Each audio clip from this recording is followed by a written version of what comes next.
Hello guys and welcome back to another FPL video. My name is LP Meerkat and today I've got my Game Week 24 team selection. The double game weeks are finally here and I've got my team selection for you guys with obviously the double game week with Liverpool and Everton both playing twice. I'm going to go over my team, show you which doublers I have for the week and which other players I would like to target for this upcoming game week. But before we get into that, let's have a look at how the team did in game week 23. And it was a pretty nasty red arrow, as you can see there. I've gone down from about 62k there to about 88k. Yeah, it was quite a sizable red arrow, unfortunately. Just one of those weeks where none of my players really returned, apart from the highly owned ones. So Captain Salah, 16-pointer, really nice there. Isak getting a brace 13-pointer against Southampton. Pips Salah by basically having a penalty. That's the kind of thing that just gets the extra points, is those penalties, and Gabriel getting a clean sheet. And apart from that, Gordon was the only other return in the entire team. A late clean sheet wipe for Liverpool absolutely killed me at the end of the game week. I did a transfer of Sanchez to Alisson. That was my one move for the game week, and yeah, it was a painful one, given that was wiped out in the 90th minute, which cost me at least 10 points in total. It could have been more. People could have been on for bonus potentially. Yeah, it was a pretty brutal one indeed. Obviously, flavour of the month, Gakpo absolutely smashed it. There was a slight consideration that I went Wood to Gakpo, but to be honest, I much prefer the upgrade of Alisson on Sanchez. And yes, now I do slightly regret the decision. I do think the double up on Liverpool attack does look better than the defence, but yeah, it was a bit of a painful one there. Kirkes getting a return on my bench yet again. He's been a thorn in my side. Seems to be so consistently good. I should probably be playing him week in, week out, but as we're going to get into the next team selection, he's going to be third on my bench again, I think, with a home fixture against Liverpool. Bench Martinelli. I decided not to actually sell Martinelli just yet. I decided to bench him instead. I didn't go for Mbumo, who also returned as well. So really painful, to be honest. Basically, any other move than the one I did would have been an improvement on the side. Hall lost his clean sheet early days, early doors. Palmer somehow didn't get a return in his game. Rodgers had a goal that was ruled out for offside. Wood was terrible. Honestly, Forest were just terrible. Bournemouth look absolutely incredible right now.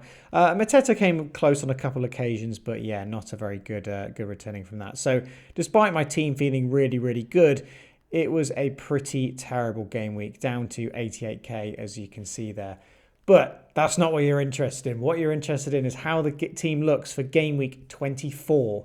And I have gone early on my transfers. I've made 3 transfers. I had 2 free transfers, and I've made 3 transfers. So I've taken a -4. I've taken a -4 already. I'm quite busy this week, and to be honest, I just want to get my moves over and done with. I hope I don't get punished by any injury news, but I think the team does look pretty good as a result. Obviously, elephant in the room, I have got my triple captain active on Salah. Now, I don't think it is an ideal game week for Salah. Away to Bournemouth, away to Everton. Both teams look in pretty good form. Both defences look pretty good as well. But this Liverpool attack is on another level. Salah, we know he's fully fit. He's going to get 90 minutes in both those games. And looking at my chip strategy, I'm going to be using my other chips in the other double game weeks. So I think this is going to be the time for me to use triple captaincy, and it is going to be on Salah. I'm going to not try and overthink this and just go pretty much safe with it. You might see in my team, so this is a bit strange, I have got Trent. Now, I did have Van Dijk in my team.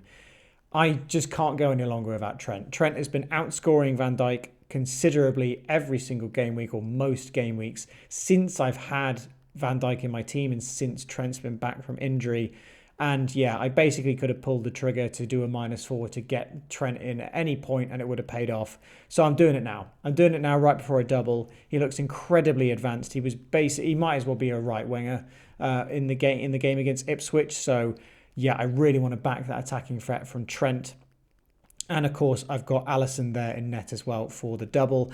I don't have any Everton players, and to be honest, I don't have any interest in getting any Everton players. Of course, at this point, it would be for a -4, and I just think that's silly, given that I wouldn't want an Everton defender anyway, and now they've got an extra fixture against Liverpool, who I don't think they'll keep a clean sheet against. So, yeah, I think I do like Pickford. People going for Pickford, I do like that in net, because obviously he can get saves, and if somehow they get a clean sheet, he'll very likely be on top of the bonus as a result. But yeah, I have no Everton and 3 Liverpool going into this, and the triple captaincy is active on Salah. The 2 other transfers that I've made, so yeah, you can see I've got Trent over Van Dijk. I had to make the money somehow, so you can see on the bench there, I've got rid of Martinelli and I've got in Kluivert. Now, Kluivert's an interesting one. He is a player who I've not liked at all this season. I think he was just a penalty merchant. He was just scoring penalties. And he's really proven me wrong over the last 2 game weeks, looking absolutely incredible. His data isn't that great, like his expected goals isn't that great, but watching him on the pitch, my word, he is on another level right now, and I think he looks great. He looks good for minutes as well, whilst there are a couple injuries here and there in Bournemouth's team. And he's on penalties as well. It was really close, I think, between him and Dango. I do really like Utara Dango. Playing out of position, obviously, up top for 5 million for that Bournemouth team. Really, really good value. I just can't guarantee how long he's going to stick in that team for. I just can't. I just don't know what his minutes are going to be like. And also, Kluivert seems to really be that one linking play, taking long shots. I believe he's also on corners and potentially free kicks as well. He's got a lot to his game. I think he's that centrepiece.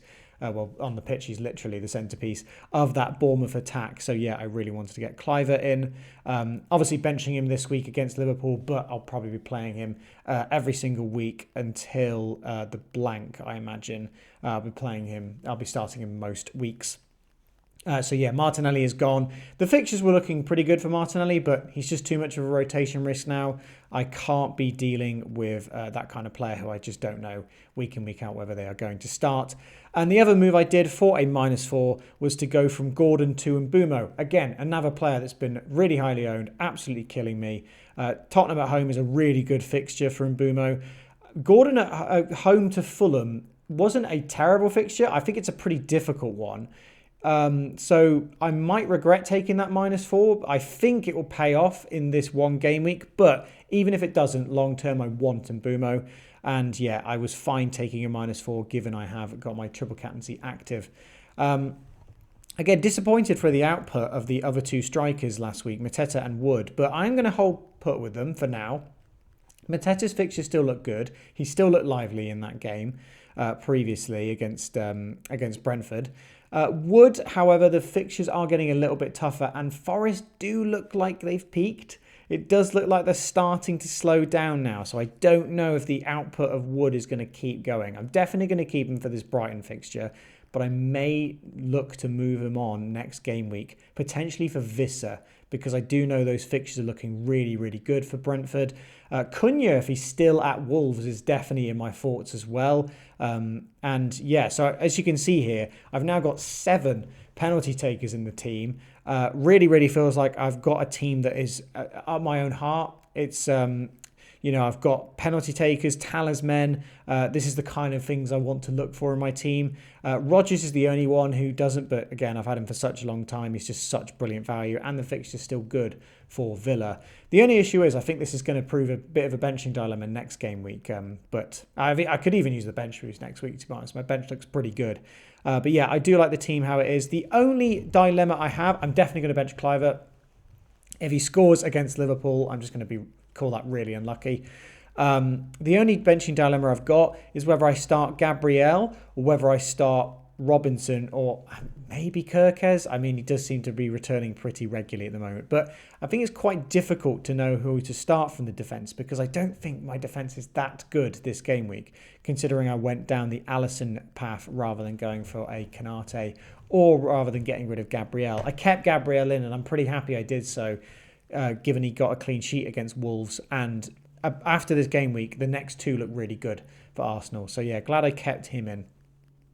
But yeah, overall, I think the team looks pretty solid for this upcoming game week. Obviously, I have taken a -4, so my rank will get a little bit worse, but I'm hoping this can be a nice green arrow to recover my rank because obviously I was talking about being near the top 10k just 4 game weeks ago, and now I'm almost outside the top 100k. So yeah, really hoping to turn my season around or turn my current form around for this upcoming game week. And then in terms of the mini league team of the game week, at 97 points here, there was a 100 point team that used their bench boost, but they'd actually taken a -12 to set it up. So that actually was 88 points, so it didn't count. But yeah, 97 points here from Karthik PK. With the double Arsenal defence there. Trent getting an assist, of course. Semenyo did actually have a slice of that 5-0 from the Bournemouth attack. Really nice. Foden as well getting a goal. Foden and Haaland is quite a nice... it's quite different to see in a team, to be honest. Seeing Foden and Haaland. Really, really nice. 19 points. So it's pretty differential at this point. Really, really nice. Captained Isak. Great captaincy shout there for the...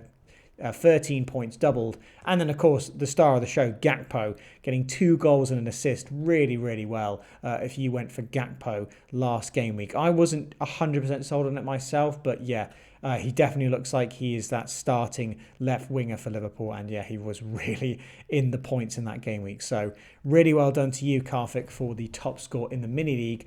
And I would show you the leaderboard, but it hasn't actually changed at all in the last 2 weeks that I've not shown it. So yeah, it's exactly the same still.